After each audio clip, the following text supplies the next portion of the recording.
Namun, kali ini leluhur Fusang sepertinya sedang tidak mood untuk memperhatikan unjuk rasa kasih sayang di antara keduanya. Dia hanya menggelengkan kepalanya dengan emosi, mengangkat telapak tangannya, dan pergi ke dunia luar. Semuanya adalah kesimpulan yang sudah pasti. Semuanya bisa diubah. Mengatakan sesuatu yang tidak bisa dijelaskan bukanlah hal bodoh. Tetapi Qin Yichen harus terkejut ketika kata-kata ini keluar dari leluhur Fusang. Semuanya sudah jadi kesimpulan sebelumnya. Semuanya bisa diubah. Putri Wenqing juga berpikir keras untuk waktu yang lama. Dan kemudian telinga Qin Yichen bahkan lebih sengsara di tangannya. Begitu. Senior mengatakan bahwa kamu ditakdirkan untuk belajar dengan buruk. Tetapi jika saya menegakkan disiplin ketat sekarang, saya bisa menebusnya. Katakan padaku, apakah ibuku jatuh ketika dia hamil denganmu?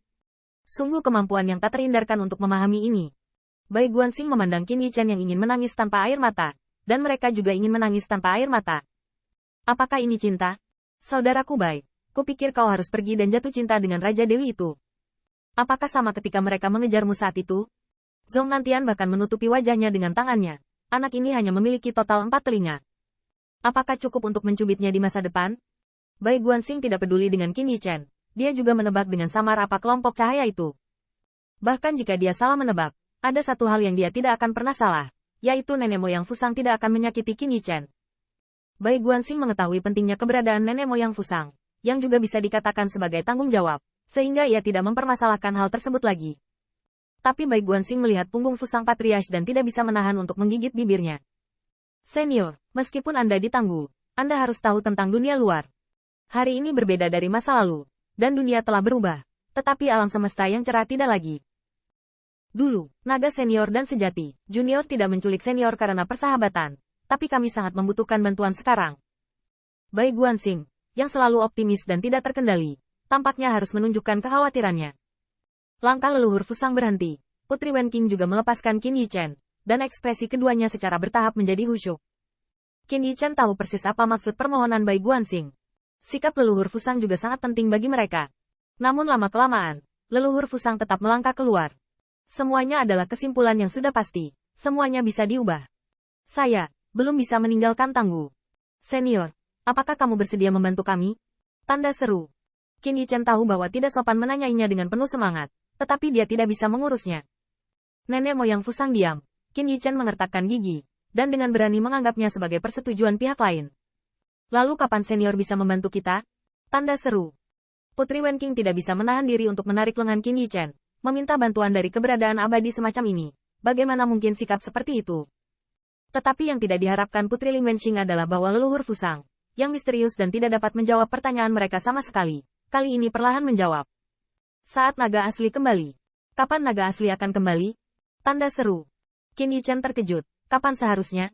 Tetapi apakah leluhur Fusang berarti naga dan leluhur sejati pasti akan kembali? Tanda seru. Ini membuat hati Qin Yichen melonjak, tetapi dia khawatir tentang untung dan rugi. Senior Fusang hanya mengatakan bahwa dia akan membantu ketika naga asli kembali, tetapi dia tidak mengatakan bahwa naga asli pasti akan kembali. Itu juga bisa berarti, jika naga sejati sulit untuk kembali, dia tidak akan pernah membantu selamanya.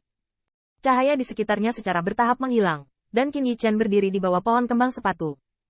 Bisnis tangguh dapat digambarkan sebagai pasang surut yang besar baginya, dan dia memiliki pengetahuan dan pengalaman yang luar biasa.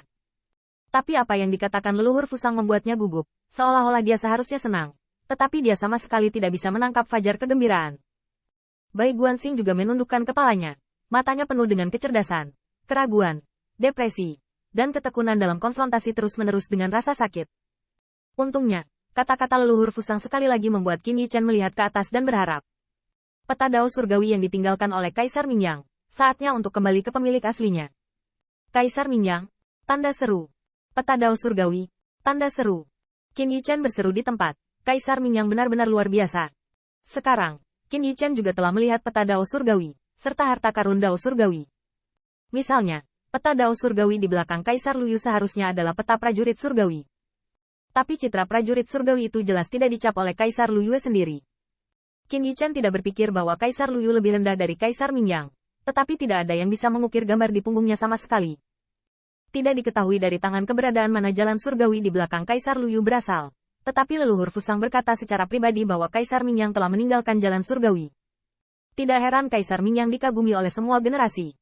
Bahkan Putri Wenqing bergumam dengan emosi. Dia ingat bahwa Kaisar Mingyang adalah yang paling dikagumi dalam hidup ayahnya.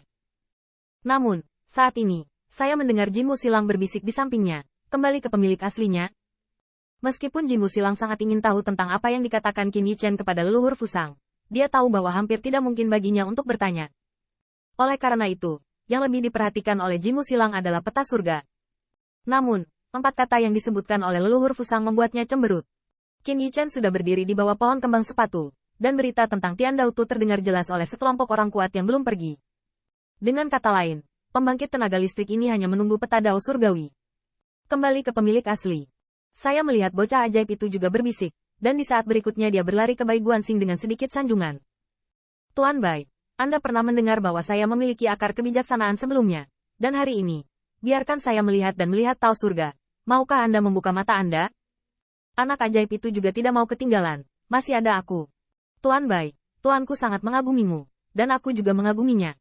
Dan aku, Tuan Bai, biarkan aku menjaga Tuan Fan Yu. Tolong Tuan Bai membuka mataku. Seolah banyak pembangkit tenaga listrik tahu betul, dengan karakter leluhur Fusang, mereka mengatakan bahwa segala sesuatunya akan kembali ke pemilik aslinya, sehingga peta jalan surgawi haruslah Bai Guanxing sebagai tuannya. Jadi pada saat ini, satu demi satu mengelilingi Bai Guanxing, terus-menerus mengemis. Melihat pria yang sepertinya sudah bersamanya selama bertahun-tahun ini, Bai Guanxing hanya ingin tertawa. Mungkin aku melewatkannya saat itu.